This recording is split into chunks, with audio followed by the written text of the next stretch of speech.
আজকে পাবদা মাছ এনেছে। চলো, বলেছিলাম তোমাদেরকে যে পাবদা মাছের রেসিপি একদিন দেখাবো। আজকে পাবদা মাছ নিয়ে এসে তোমাদের দাদা, তাই ভাবলাম চলো শেয়ার করে তোমাদের সঙ্গে রেসিপিটা। পাবদা মাছগুলো বেশি বড় নয়, মিডিয়াম সাইজের। এই যে এগুলোকে ভালো করে ধুয়ে নিয়েছি, এবারে নুন হলুদ দিয়ে মাখিয়ে নিচ্ছি। হলুদ দিয়ে দিচ্ছি, পরিমাণ মতো নুন হলুদ দিয়ে মাখিয়ে নিতে হবে মাছগুলোকে। মাছগুলো খুবই ভালো লাগে খেতে। এগুলো মনে হয় টাটকাই মাছটা, জানি না, কিন্তু খুবই সুন্দর লাগে। এই যে বেটে নেব মিক্সিতে, তাই একটু সাদা সরষে কালো সরষে নিয়ে পিষে নিয়েছি। এই যে নুন হলুদ মাখানো হয়ে গেছে, কড়াইয়ে তেলটা গরম করে নিয়েছি। এবারে মাছগুলো একটা একটা করে ছেড়ে দেবো।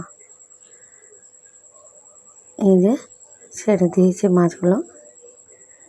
খুবই ভালো লাগে পাবদা মাছগুলো খেতে, তাই না? এখন বর্ষাকালে সিজন চলছে, তো এইসব মাছ বেশি ভ্যারাইটিস পাওয়া যায় সি বিচে মাছগুলো। এই যে ভাজাও হয়ে গেছে। এবারে কাঁচা লঙ্কা ফোড়ন দিয়ে দিলাম, আর একটু কালো জিরে দিয়ে দিয়েছি। ওগুলো দেওয়ার পরে দুটো টমেটো কেটে রেখেছিলাম, টমেটোগুলো দিয়ে দিচ্ছি। এই যে এবারে ভেজে নেব। টমেটোগুলো একটু ভাজা ভাজা হয়ে গেলে এবার পরিমাণ মতো নুন আর হলুদ দিয়ে দিতে হবে। হলুদ দিয়ে দিচ্ছি, এবার ওটা একটু ভেজে নেব।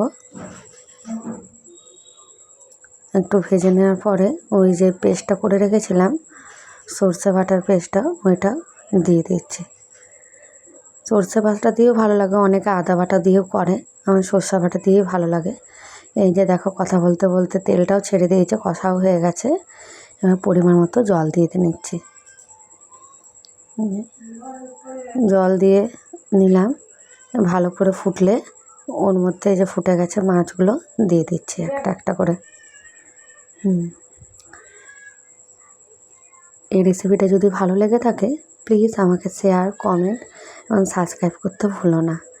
আমাকে অনেক অনেক তোমরা ভালোবাসা দাও, আমিও তোমাদেরকে অনেক অনেক ভালোবাসা দিলাম। ভগবানের কৃপায় তোমরা খুবই ভালো থাকো, সুস্থ থাকো, আর আমার নেক্সট ভিডিওতে দেখতে থাকো।